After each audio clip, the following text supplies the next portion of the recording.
Welcome to 1TV news. ముందుగా headlines చూద్దాం.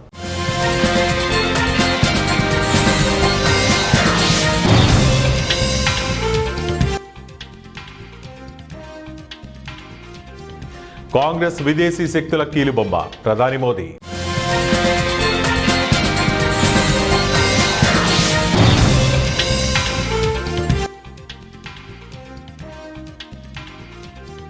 మహనీయుని త్యాగం మనకు స్ఫూర్తి సీఎం చంద్రబాబు.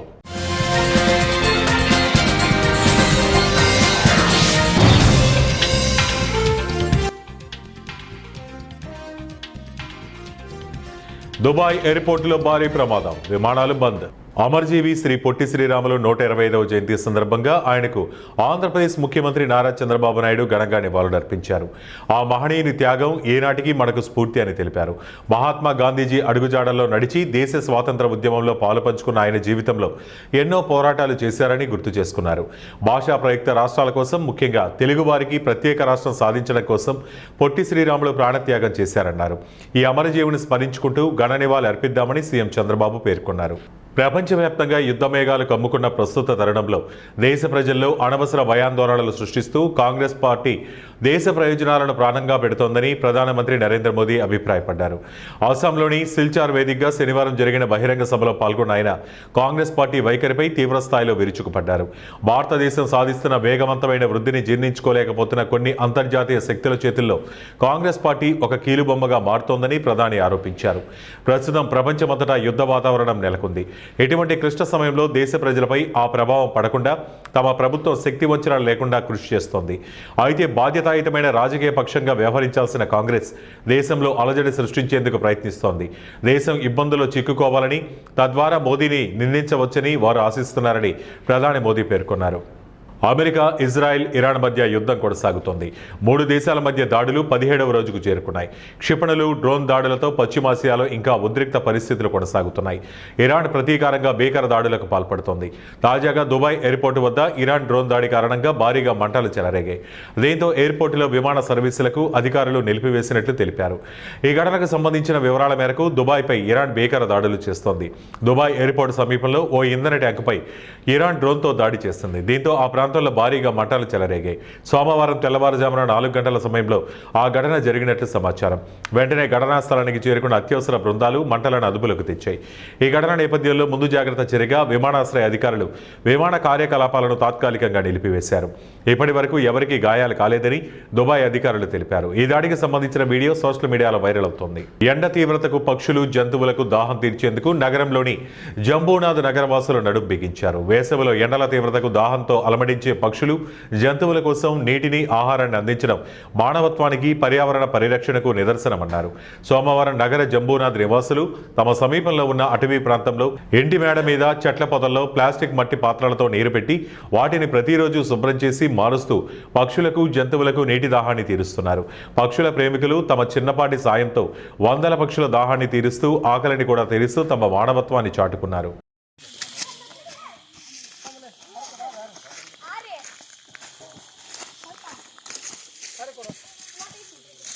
ఏ ముళ్ళు పెడుతూ సము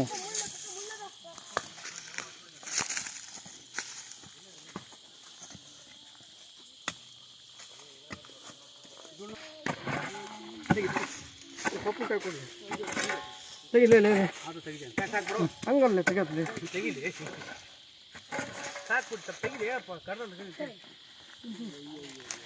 ಮಣ್ಣು ಮುಚ್ಚಿದ ವೀಡಿಯೋ ಮಾಡ್ತಾರೆ.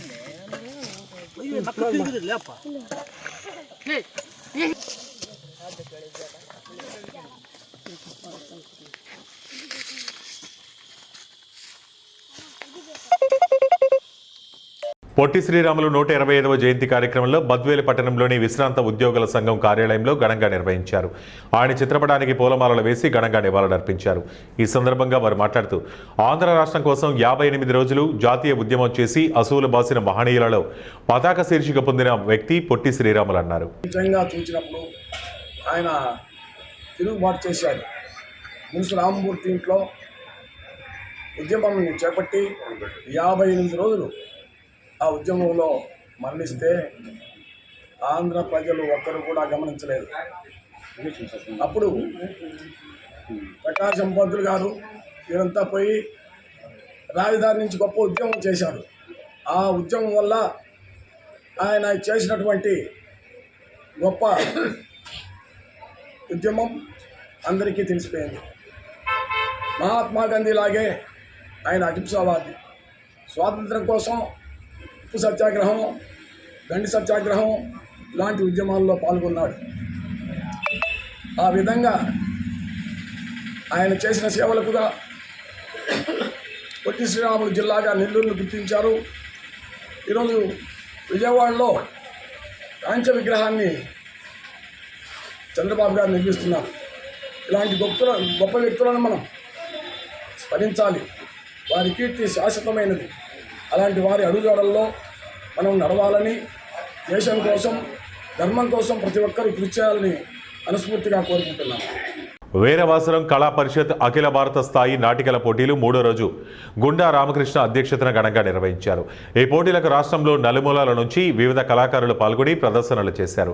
అనంతరం ప్రముఖ సినిమా మరియు సీరియళ్లలో నటించిన శశికాంత్, శ్రీనివాస్, సూర్యతేజ తదితరులను సన్మానించారు.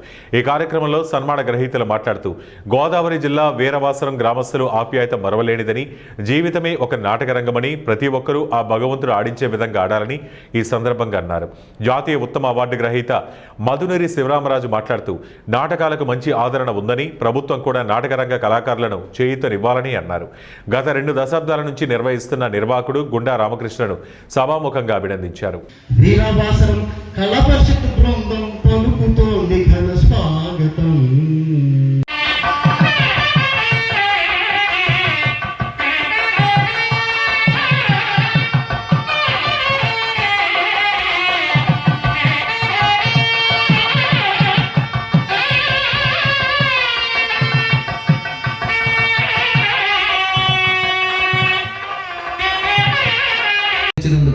మమ్మల్ని గుర్తించినందుకు వీరవాసరం కళా పరిషత్ వారికి జీవితాంతం రుణపడి ఉంటాము. మహానుభావులు, ఎంతోమంది మహానటులు అందరూ నాటకాల నుంచి వచ్చిన వారే. ఇలాంటి పెద్దలందరి మధ్య ఇలాంటి ఒక అర్హతని, ఇలాంటి ఒక గౌరవాన్ని అందించిన పెద్దలందరికీ కూడా పేరు పేరున నా హృదయపూర్వక కృతజ్ఞతలు తెలియజేస్తూ, ఈ వీరవాసరం గౌరవాన్ని అందించిన అందరికీ శిరస్సు వంచి నమస్కరిస్తూ, ఏలూరు జిల్లా ఉంగుటూరు నియోజకవర్గంలోని నిడమర్రు గ్రామంలో జాతీయ గ్రామీణ ఉపాధి హామీ పథకం నిధుల ద్వారా 30 లక్షల రూపాయల అంచనాలతో నిర్మించే సబ్స్టేషన్ రోడ్డు నిర్మాణ పనులకు ఉంగుటూరు శాసనసభ్యులు పచ్చమట్ల ధర్మరాజు శంకుస్థాపన చేశారు. ఈ కార్యక్రమంలో గుంటూరు నియోజకవర్గం కూటమి నాయకులు, మండల అధ్యక్షులు, అధికారులు, వీర మహిళలు పాల్గొన్నారు.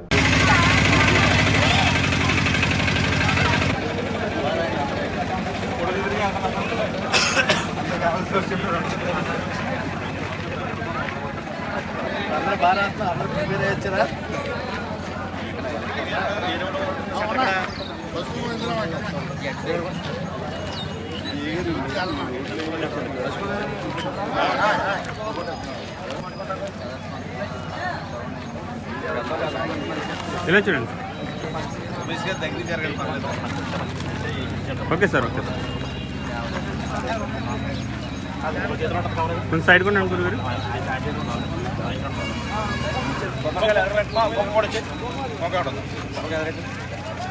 అండి సార్, గురుగారు కొంచెం అనుకోండి. నేటి నుంచి 10వ తరగతి పరీక్షలు ఏప్రిల్ 1వ తారీఖు వరకు జరుగుతున్న నేపథ్యంలో పశ్చిమ గోదావరి జిల్లా ఉండి మండలంలో పలు దేవాలయాల్లో, చర్చిలు, మసీదుల్లో మైకులు, బహిరంగ సౌండ్ పెట్టకూడదని ఉండి సబ్ ఇన్స్పెక్టర్ మహమ్మద్ నసీరుల్లా తెలిపారు. ఈ సందర్భంగా ఎస్ఐ మాట్లాడుతూ ఉండి మండలంలో ప్రస్తుతానికి ఎక్కడా బహిరంగ సభలకు ఎలాంటి పర్మిషన్ ఇవ్వలేదని, విద్యార్థులకు ఇబ్బంది లేకుండా, సౌండ్ పొల్యూషన్ లేకుండా చూడాలని ప్రజలందరికీ విజ్ఞప్తి చేశారు.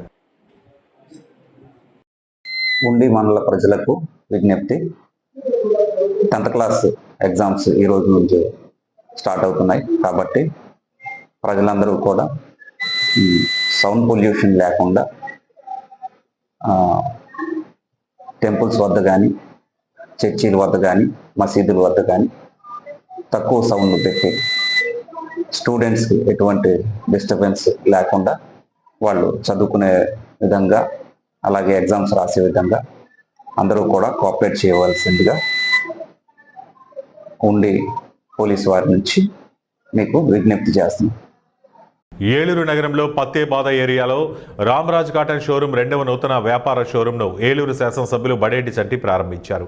ఈ సందర్భంగా Ramraj cotton showroom AP area manager Uday Bhaskar మాట్లాడుతూ దేశవ్యాప్తంగా 350 షోరూములు ఉన్నాయని, ఆంధ్రప్రదేశ్ తెలంగాణ వ్యాప్తంగా 52 షోరూములు నిర్వహిస్తున్నామని తెలిపారు.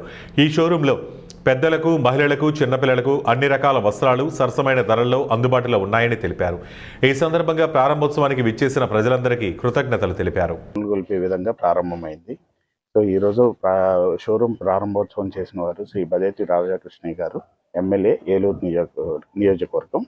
అలాగే దీప ప్రజ్వలనం చేసి ఈ షోరూమ్ని స్టార్ట్ చేసిన వారు శ్రీ అంబికా ప్రసాద్ గారు, ఎండి అంబికా గ్రూప్ ఆఫ్ ఇండస్ట్రీస్. అలాగే ఈ షోరూమ్ యొక్క ఫస్ట్ పర్చేజ్ మొదటి కొనుగోలు చేసింది శ్రీ మడిపల్లి రత్నాకర్ గారు. సో ల్యాండ్ లార్డ్ ఆయన ఈ షోరూమ్కి. సో ఈ షోరూమ్ ఏంటంటే అంగరంగ వైభవంగా ఈరోజు మన సాంప్రదాయాన్ని ప్రతిబింబించే పంచెలు, షర్ట్లు, రంగురంగుల షర్ట్లు, అలాగే కాటన్ పంచెలు, కాటన్ షర్ట్లు, లెనిన్ షర్ట్లు, అలాగే లేడీస్కి శారీస్, టిష్యూ శారీస్, పట్టు శారీస్, ఎవ్రీథింగ్ ఇక్కడ లభిస్తుంది. అలాగే మనకి చిన్నపిల్లలకి లిటిల్ స్టార్ అనే సెగ్మెంట్ ఓపెన్ చేయడం జరిగింది. అలాగే లేడీస్కి వచ్చి కుర్తీ సెట్స్, కుర్తీస్ ఇవన్నీ అందుబాటులో జరిగింది. ఇక్కడ కంప్లీట్గా మన ఏలూరులో ఏంటంటే ఒక ఫ్యామిలీకి సరిపోను ఫుల్ ఫ్లెడ్జెడ్ షాపింగ్ మాల్గా ఇది ఓపెన్ చేయడం జరిగింది. సో ఇక్కడ అన్ని వర్గాల ప్రజలకి అందుబాటులో ఉండే ధరలకి ఇక్కడ అందుబాటులోకి వచ్చింది. సో అలాగే రానున్న పండుగలు ఉగాది, రంజాన్ పురస్కరించుకొని మంచి మంచి కలెక్షన్స్తో ఇక్కడ అన్ని రకాల వయసుల వారికి అన్ని రకాల ప్రైజులతో మీకు అందుబాటులోకి వచ్చింది. ఓకే, సో ఏలూరు ప్రజలందరూ ఈ షోరూమ్ని తప్పకుండా విచ్చేసి మా ఈ యొక్క షోరూము విజయాన్ని అందించాలని కోరుకుంటున్నాను. Thank you. ఇది ఆంధ్రప్రదేశ్ తెలంగాణలో ఇది 52వ షోరూమ్ అండి. అలాగే టోటల్ భారతదేశంలో 350వ షోరూమ్గా ఇది ఓపెన్ చేయడం జరిగింది. సో ఈ షోరూమ్కి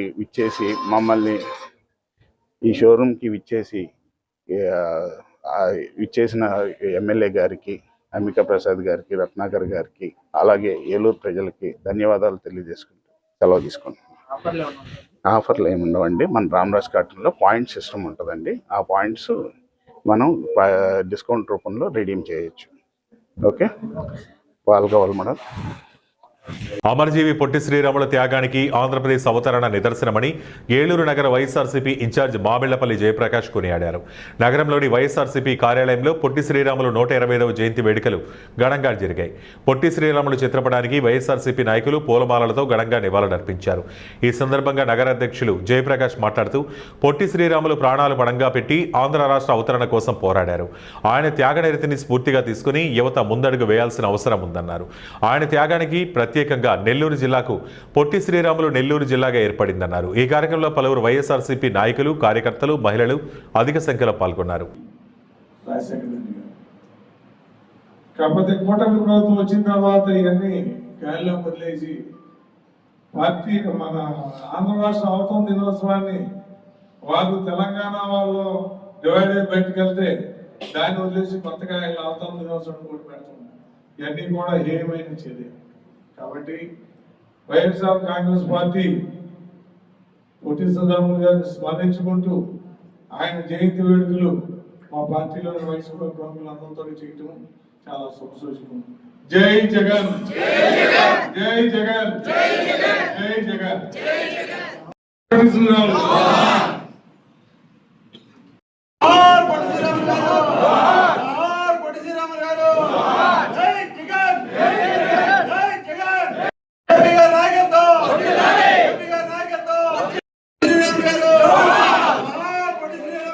విద్యారంగంలో విద్యార్థులు ఎదుర్కొంటున్న సమస్యలపై ప్రభుత్వం వెంటనే స్పందించి అసెంబ్లీ సమావేశాల్లో విద్యారంగానికి 15% నిధులు కేటాయించాలని ఏబీవీపీ విద్యార్థి సంఘం డిమాండ్ చేసింది. ఈ మేరకు ఉస్మానియా యూనివర్సిటీలో ఏర్పాటు చేసిన సమావేశంలో ఏబీవీపీ నేతలు మాట్లాడుతూ ప్రభుత్వం ఏర్పడి సుమారు 2.5 సంవత్సరాలు అయినప్పటికీ విద్యార్థుల భవిష్యత్తును పట్టించుకోకుండా పెండింగ్లో ఉన్న 9,000 కోట్ల స్కాలర్షిప్ మరియు రియంబర్స్మెంట్ బకాయిలను విడుదల చేయకుండా విద్యార్థులకు విద్యను దూరం చేసే ప్రయత్నం ప్రభుత్వం చేస్తుందని మండిపడ్డారు. గుళ్ళు చుట్టూ కాకపోతే ఎక్కడ తిరగాలి? గ్రేహౌండ్లో శివాలయ తేలాలనా? ఇది విద్యా కమిషన్ కాదు, మేము ముందు నుంచి చెప్తా ఉన్నాం. ఇది అర్బన్ నక్సలైట్ తిన్నటువంటి ఒక మినీ నక్సలైట్ స్థావరం. ఇది ఒక మినీ నక్సలైట్ స్థావరంగా ఏబీ అభివర్ణిస్తూ ఉంది దీన్ని. విద్యా కమిషన్ అనేది విద్యార్థుల కోసం పనిచేయాలి, అంతేగాని నువ్వు ఏం మాట్లాడుతున్నావు? ఫీజు రియంబర్స్మెంట్ స్కాలర్షిప్ పథకం ఎత్తేస్తావా? సోయుండి మాట్లాడు ఆకునూరి మురళి. కాంగ్రెస్ ప్రభుత్వం కూడా ఫీజు రియంబర్స్మెంట్ పథకానికి డబ్బులు విద్యార్థులని ఆలోచించి విద్యార్థులకు విద్యని మెరుగైన విద్యను అందించాలని చెప్పేసి ఈ యొక్క బడ్జెట్ సమావేశంలో 15% విద్యని బడ్జెట్ కేటాయించాలని చెప్పేసి, విద్యా వ్యవస్థ కేటాయించాలని చెప్పేసి అఖిల భారతీయ విద్యార్థి పరిషత్ డిమాండ్ చేస్తూ ఉన్నది. ఇంకొకటి మనం చూసుకున్నట్టయితే 15 పాయింట్లతోటి దాదాపు 11 పాయింట్లతోటి ఈ యొక్క విద్యా కమిషన్ ఏదైతే విద్యా పాలసీ రెడీ చేసిందో అది మొత్తం కూడా విద్యార్థులకి విద్యా వ్యవస్థకి మొత్తం వ్యతిరేకంగా ఉన్న సందర్భం ఈరోజు మనము ఈ రాష్ట్రంలో చూస్తూ ఉన్నాము. ఈ యొక్క రాష్ట్రంలో ఆ విద్యా కమిషన్లో ఆ రోజు అంటే తెలంగాణలో fees reimbursement waste, fees reimbursement తొలగించాలని చెప్పి మాట్లాడుతూ ఉన్నారు. అదేవిధంగా ఏం చెప్తారంటే గవర్నమెంట్ స్కూల్లో ఉన్నటువంటి టీచర్లు అందరినీ కూడా ఏం చేయాలి, కాంట్రాక్టులను చేసి వాళ్ళకు జీతాలు తక్కువ వేయాలని చెప్పి మాట్లాడుతూ ఉన్నారు.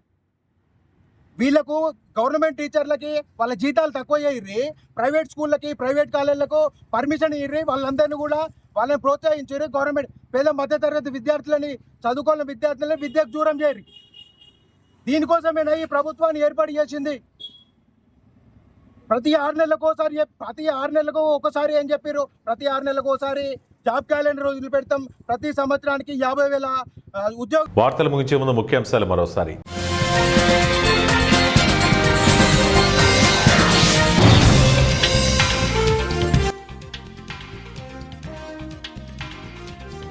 కాంగ్రెస్ విదేశీ శక్తుల కీలుబొమ్మ, ప్రధాని మోదీ.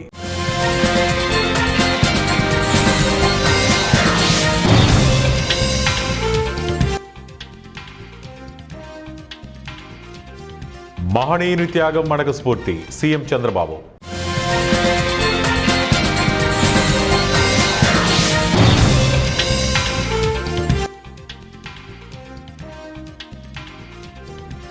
దుబాయ్ ఎయిర్పోర్టులో భారీ ప్రమాదం, విమానాలు బంద్. ఇవి ఇప్పటి వరకు ఉన్న బులెటిన్ అప్డేట్స్. మరిన్ని అప్డేట్స్ కోసం చూస్తూనే ఉండండి 1 టీవీ న్యూస్.